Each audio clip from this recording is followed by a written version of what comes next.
Picture the amount of school buses converging on every day in the morning and in the afternoon, spewing out that diesel exhaust and all the young kids that are being subjected to that every day. This makes a huge difference because this Absolutely. we see, this affects our future generation and it has an impact. And it's been proven that when you reduce the diesel, when you go to electric, there is a significant change.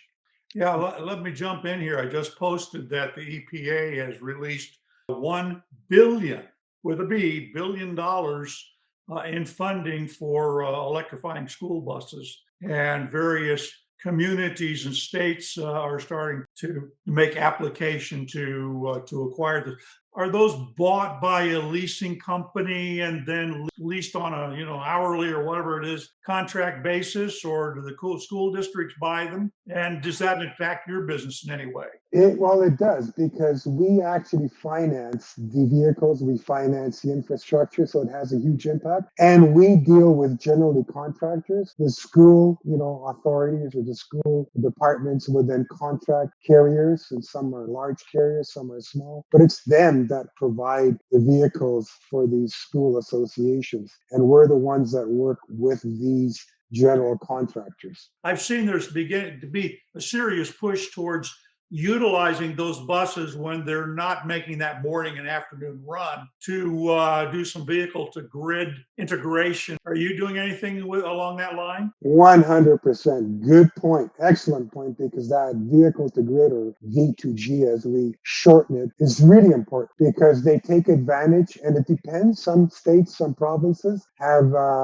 different rates for power. They could, absorb the power when it's at a lower rate, and they can put it back to the grid when it's a higher rate. When you have a depot that's got 50 to 100 buses, makes a huge difference. Not to mention that if there's any power failures, these buses can power schools or power emergency centers or stuff like that. So it does have a lot of value. I bet those buses have big batteries. We were talking like 200, 300 kilowatts Yeah, hours. they do. They do have big batteries, and when you talk about batteries, that technology is also improving and changing as we speak. That's one of the things. So on our EVWorld.com website, which is 26 years old, we get so many articles about this battery tech, this company's doing this with batteries and stuff. And sometimes it's really hard to shake out, because one of your things you're going to get is just like the arguments with chargers. Like in cars, it looks like the Tesla NACS charger is going to be the dominant player in North America, and everybody else is going to have to eventually kind of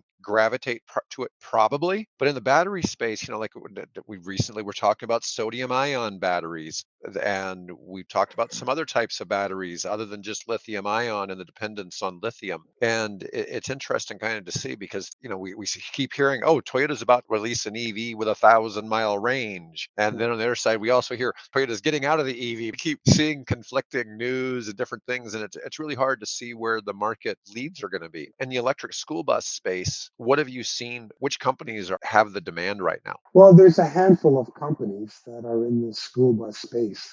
And because, as Bill just mentioned, the $1 billion that have been set aside, it's really ramping up right now. And I've noticed that some of the OEMs that were not normally in that business are starting to migrate to the school bus business because of such a huge demand and because of the huge incentives that are being placed right now. Oh, Yeah, really? so I was what, Bluebird, a Yep. New Flyer. Gilbert Thomas. Yeah, did the Proterra collapse impact you or any of your customers? No, not really. I mean, there's enough out there that it had an impact, but it didn't affect our business. Okay. What besides the school buses? What type of vehicles are you leasing into? What kinds of businesses typically? Well, anything from class one, which is your very light Right. van, to a class eight, which is of course your semis, Semis. your Yeah. big box trucks. Hi, I'm David with EV World News.